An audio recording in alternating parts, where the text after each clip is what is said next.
Hello friends नमस्कार स्वागत करुच्ची आपको आज वीडियो को। तो फ्रेंड्स देखी नियंतु आज आम इग्नू वीडियो 2025 प्रिपरेशन वीडियो नहीं आसीचु। 2025 प्रिपरेशन चली जाए आम 2024 तथा ता पूर्व वर्ष जो जो प्रीवियस ईयर क्वेश्चन आसाला तार एनालिसिस करूँ सहित तार सॉल्यूशन तार एक्सप्लेनेशन कंप्लीटली ए वीडियो माध्यम आम आनी अच्छु। तो आम पार्ट वाइज नहीं आसचु। प्रीवियसली आम इंग्लिश रीजनिंग और साइंस सब पार्ट वीडियो नहीं आसलु। एबे आम हिंदी यानी कि पार्ट बी हिंदी सेक्शन वीडियोटे बनइबू। तो वीडियो लास्ट पर्यंत देखु आउ कोऑपरेट करंतु केमिति रोची यार सॉल्यूशन टे देख नियंतु। तो देख नियंतु ये हूँ से पैसेज टी जो पैसेज टी आसला 2024 क्वेश्चन टी एटा आ यार सॉल्यूशन एबे करबा। पैसेज टी भल भाव पढ़ी दिंतु तापर सॉल्यूशन करबा। वीडियो टी पोज करी आप माने पढ़ी पारिबे। एबे चलो देख नबा यार सॉल्यूशन कौन रहबो। तो क्वेश्चन 161 रहला गद्यांश का उचित शीर्षक चुनिए। ये गद्यांश उचित शीर्षक क्या है। तो यहाँ पर ऑप्शन दिया गया है, 4 ऑप्शन है। तो इस ऑप्शन को हमें चुनना है, क्या हो सकता है। तो इसका सटीक उत्तर है जीवन में वृक्ष की महत्व। तो मैं इसके साथ इसका एक्सप्लेनेशन भी लेके आया हूँ जो कि आपको बहुत समझने में हेल्पफुल हो गया। तो देखिए, तो यहाँ पर एक्सप्लेनेशन दिया गया है। तो पहला सवाल का एक्सप्लेनेशन देखिए, जीवन में वृक्ष की महिमा यानी कि महत्व है, जो कि एक सही पार्ट है। सेकंड बात देखिए, इसका स्पष्टीकरण दिया गया है। गद्यांश में वृक्ष की महत्व को केंद्रित कर बताया गया है कि कैसे वो हमारे जीवन और स्वास्थ्य में योगदान करते हैं। वृक्ष का जो हमारे जीवन में अवदान रहा है उसको आधारित करके यह शीर्षक चुना गया है, यानी कि जीवन में वृक्ष की महत्व। तो अभी सेकंड क्वेश्चन चलते हैं। तो यहाँ पर सेकंड क्वेश्चन दिया गया है। तो सेकंड क्वेश्चन क्या दिया गया है, हमारे स्वास्थ्य वृक्ष पर निर्भर है, क्यों है। क्योंकि है ये हमारे स्वास्थ्य वृक्ष पर निर्भर है क्योंकि ये पर्यावरण को स्वस्थ रखता है, हमें फल देता है, छाया देता है और प्राणवायु देता है। तो हमें आंसर यहाँ पर ढूंढना है। हमें वृक्ष से क्या मिलता है, ऑक्सीजन मिलता है, यानी कि प्राणवायु हम कह सकते हैं। यहाँ पर जैसे कि आप देख सकते हैं ऑक्सीजन दिया गया है। तो इसको हम एक्सप्लेनेशन के साथ आपको शेयर करते हैं। तो देखिए पार्ट 2 यानी 2 नंबर क्वेश्चन, हमारे स्वास्थ्य जो है प्राणवायु देते हैं, वृक्ष हमें ऑक्सीजन देते हैं जो हमारे जीवन की सबसे महत्वपूर्ण आवश्यकता है। तो नेक्स्ट क्वेश्चन चलिए, क्वेश्चन नंबर 163 देखिए। 163 क्या गया है, हमारे स्वास्थ्य का हर बिंदु अनुप्राणित है। हमारे स्वास्थ्य का हर बिंदु अनुप्राणित है। इसको क्या सवाल, इसका आंसर क्या हो सकता है, ऑक्सीजन की उपलब्धता से, कार्बन डाइऑक्साइड की उपलब्धता से, पेड़ पौधों से या फिर स्वास्थ्य से। तो इसका आंसर यहाँ पर ढूंढते हैं। तो हमारे स्वास्थ्य हर बिंदु ऑक्सीजन की उपलब्धता से अनुप्राणित है। तो इसका सवाल का आंसर यहाँ पर मिल गया है, यानी कि इसका आंसर क्या है, ऑक्सीजन की उपलब्धता से है। नेक्स्ट क्वेश्चन जो लगा है, क्वेश्चन नंबर 164 हजारों सिंहासनों से कहीं अधिक मूल्यवान क्या है।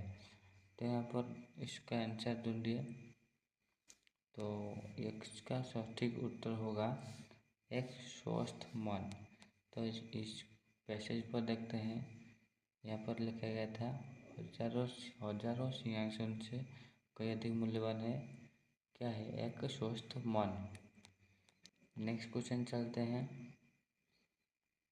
क्वेश्चन नंबर 165 स्वस्थ रहने की गारंटी क्या है?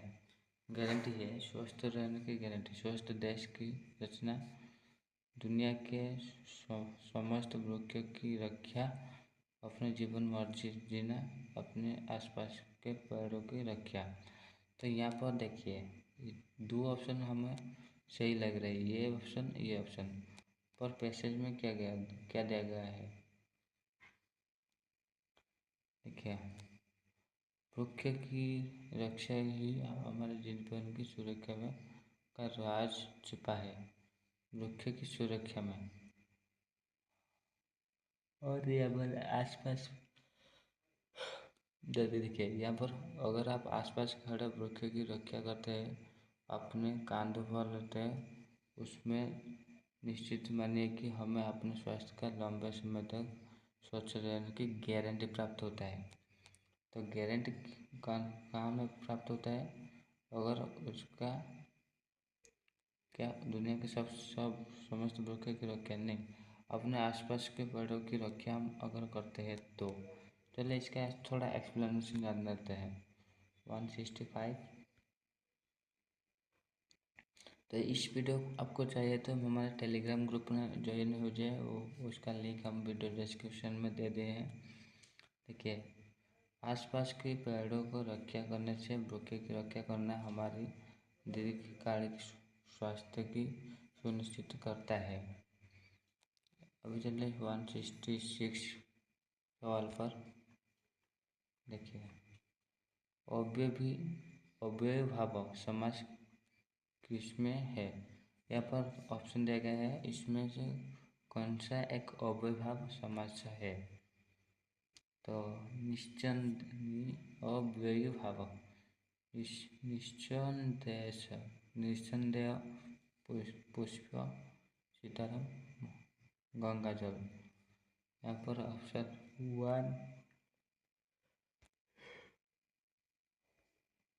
वन सही है। निस्संदेह एक ऐसा यौगिक शब्द है जिसका अर्थ हमेशा स्थिर रहता है। निस्संदेह, ओके।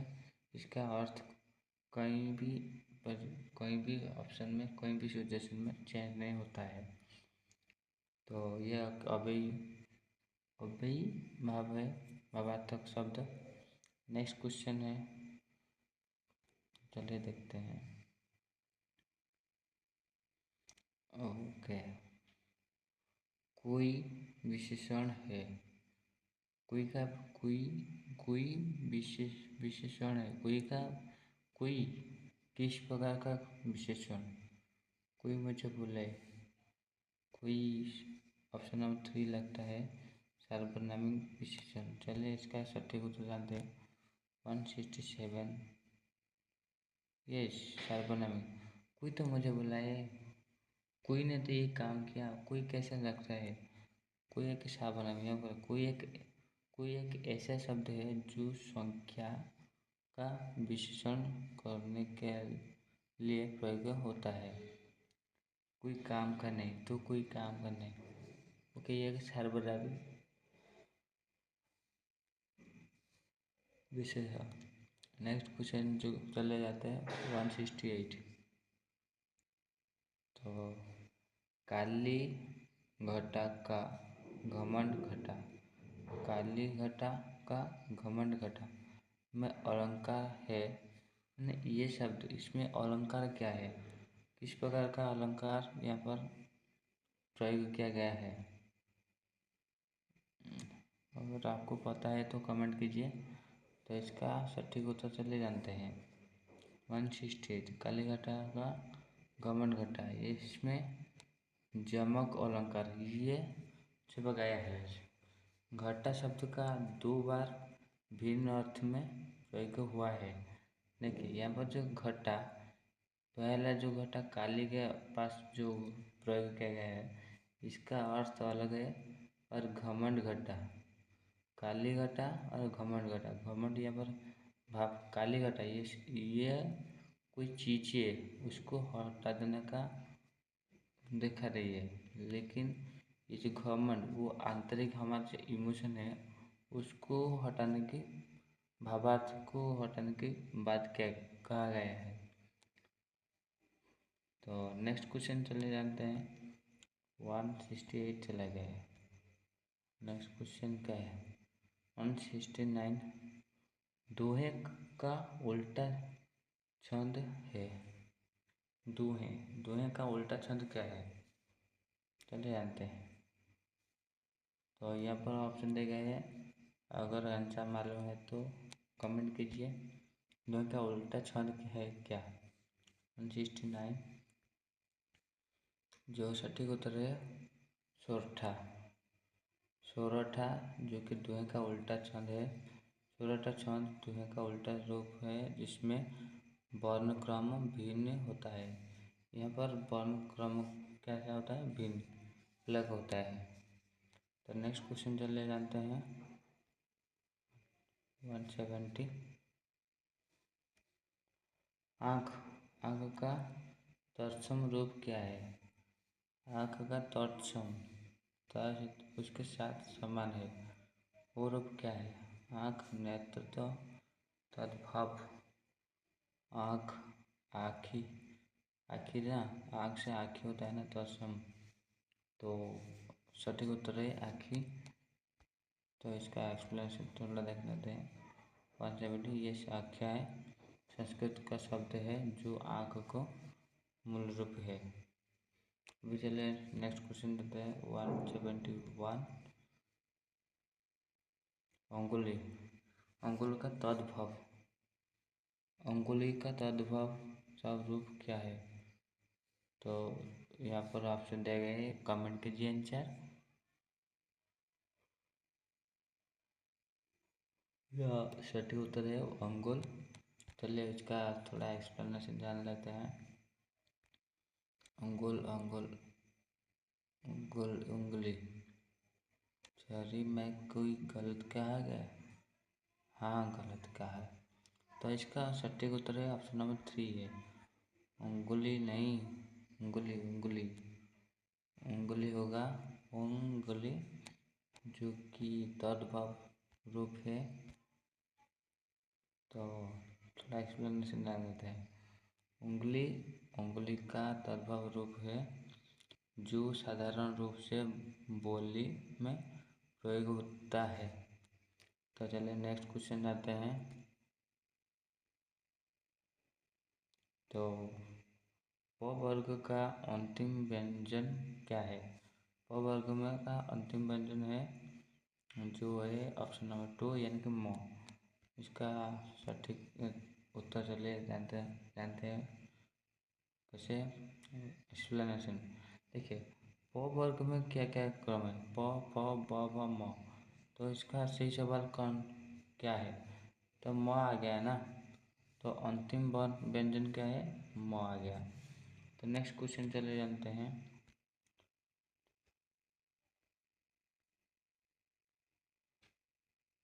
अक्ल का दुश्मन क्या है।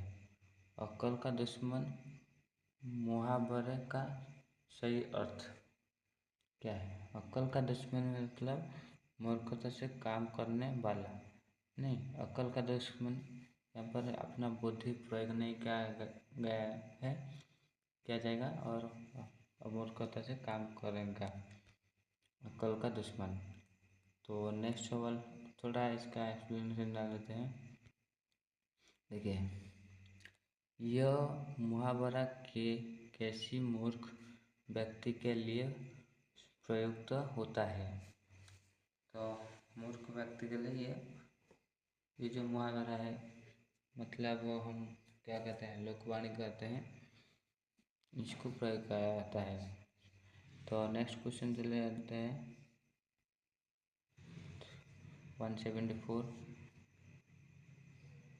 जो मांस खाता है के लिए उपयुक्त शब्द। जो मांस खाता है उसके लिए क्या उपयुक्त शब्द है। एक वाक्य में सर्वभक्षी, जो मांस का लिखा था ना, मांसेशी, ऑप्शन नंबर 3 हम कह सकते हैं। तो चलिए क्या आ गया,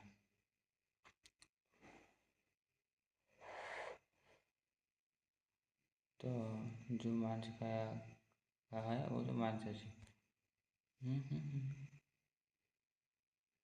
मांसाहारी, मांसाहारी का अर्थ होता है मांसाहारी व्यक्ति। ओके, तो नेक्स्ट क्वेश्चन चले आते हैं 175।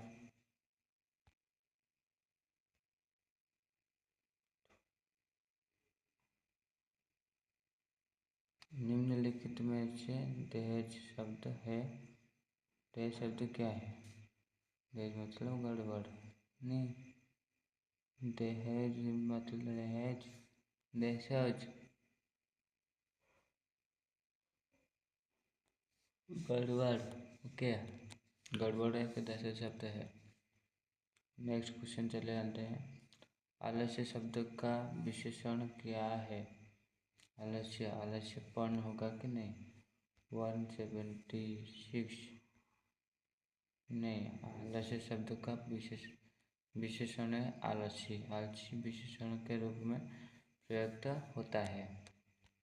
तो नेक्स्ट क्वेश्चन चले जाते हैं 177। 177 क्या क्या है? शुद्ध शब्द है, नहीं ये जो शब्द दिया गया है इसमें से शुद्ध शब्द क्या है, तो यही जानना है हमें। तो ऐतिहासिक हमें पता है, ये ओई ओई ये ओई, यस ऐतिहासिक, ये मुझे क्या सही लग रही है। 177 का ठीक है कि नहीं, चलिए जानते हैं। 177 ओके, ऐतिहासिक ठीक है, ऐतिहासिक का सही वर्तनी और मानक रूप है। तो नेक्स्ट क्वेश्चन चले 178। 178 देवनागरी लिपि में लिखी जाती है क्या? देवनागरी लिपि में क्या लिखी जाती है? अंग्रेजी, उर्दू, पंजाबी, हिंदी? जो हमें लगता है हिंदी शायद। 178 क्या हिंदी? ओके,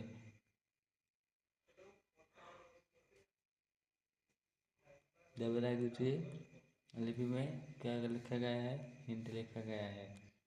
तो नेक्स्ट क्वेश्चन चले जाता है 179। अभितम शब्द का विलोम होगा, अभितम शब्द का विलोम क्या होगा? तो यहाँ पर ऑप्शन है जिसको आपको उत्तर कमेंट करना है। तो उत्तर कमेंट कर लिया।